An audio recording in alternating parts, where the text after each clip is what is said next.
Although, Mike, you lost. Who's your shortstop? Yeah, we lost Abreu. Abreu to the Astros. First baseman. First baseman to the Astros. Talk about a kick in the teeth. Right in the teeth. Not only does he leave, not only does he like does he leave the White Sox, but he goes to the Astros, who the White Sox, I mean, they beat him in 2005 in the World Series, but they've really, since the league realignment, the White Sox and Astros have really developed a pretty bitter rivalry. And that's when they, and it really got even worse when they scored off in the playoffs a couple of years ago. It's interesting how that rivalry's kind of sprung up, and to see Abreu go there, it's not quite unlike the level of Babe Ruth going from the Red Sox to the Yankees, but for me, it's definitely, I was not happy to see that, and I do take it personally. I don't blame you, man. I mean, he's a great player. He's a phenomenal player, and he went to the team that everyone hates most. It is nice knowing that people hate the team more than the Yankees. I was going to say now it's like the new evil empire is the Houston Astros, and I think I hate the Astros more than the Red Sox now.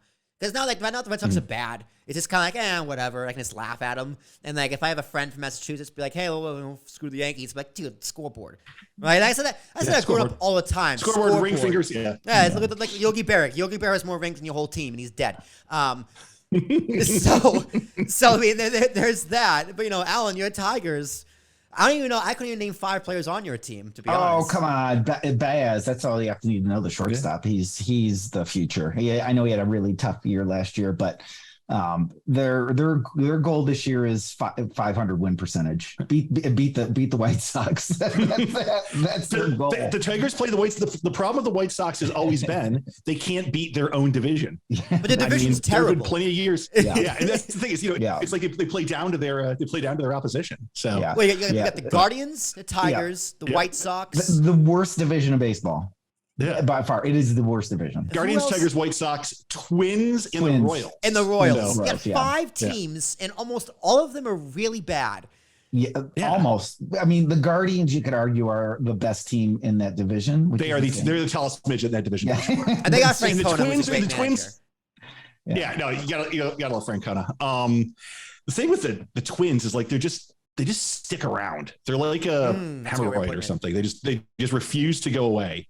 Yeah. And they're always, they always contend, no matter what kind of lineup of spare parts. It's like, it's like poor man's Moneyball. It's like a step below the A's, but they operate on that same principle, low budget, get guys who get on base and can, have all the intangibles.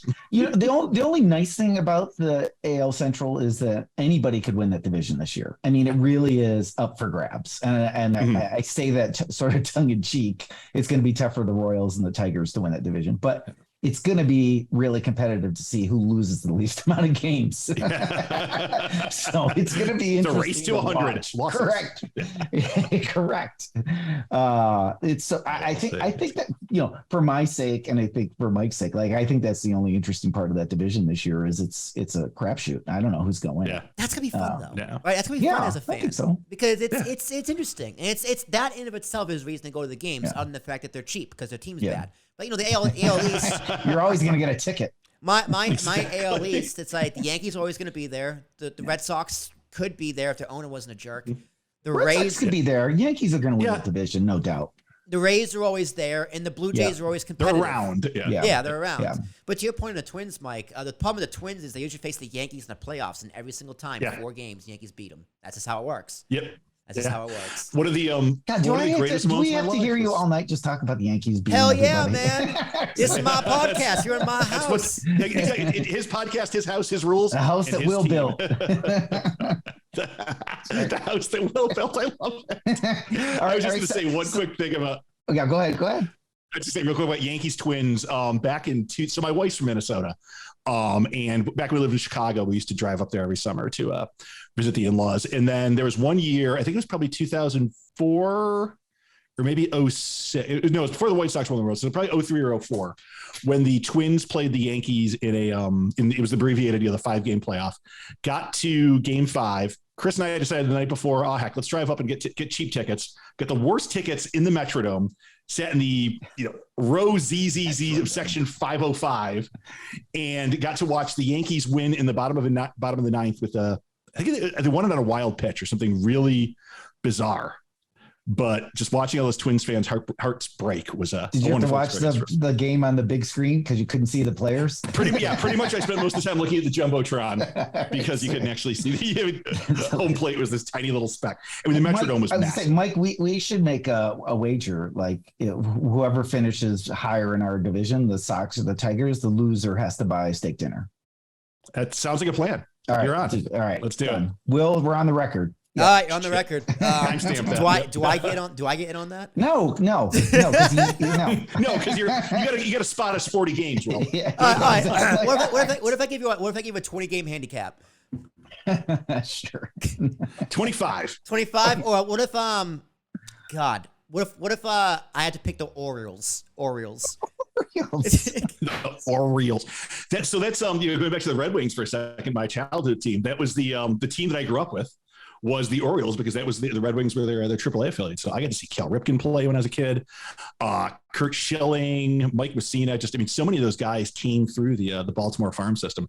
I think the best player I saw for the Red Wings was probably a guy named Craig Worthington, he wasn't much in the majors, much in the majors, but he was one hell of a AAA player, let me tell you. And then another guy who really stood out, who went some places in the majors, but wasn't really a big deal, was David Segui.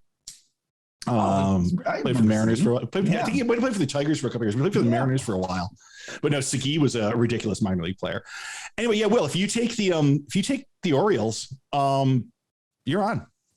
Oh, steak dinner. Think about that, Will. God, can I afford 3 steaks on the Baltimore Orioles plus beer plus a tip in New York? Ooh. Oh, Allan, maybe if you we're going to Keens. We're not. Alan, if you could pull some strings and talk to some old colleagues and get me a promotion, I think I'd be in on this. Hey, I'm unemployed right now. That's true. That is true. All right. Yeah.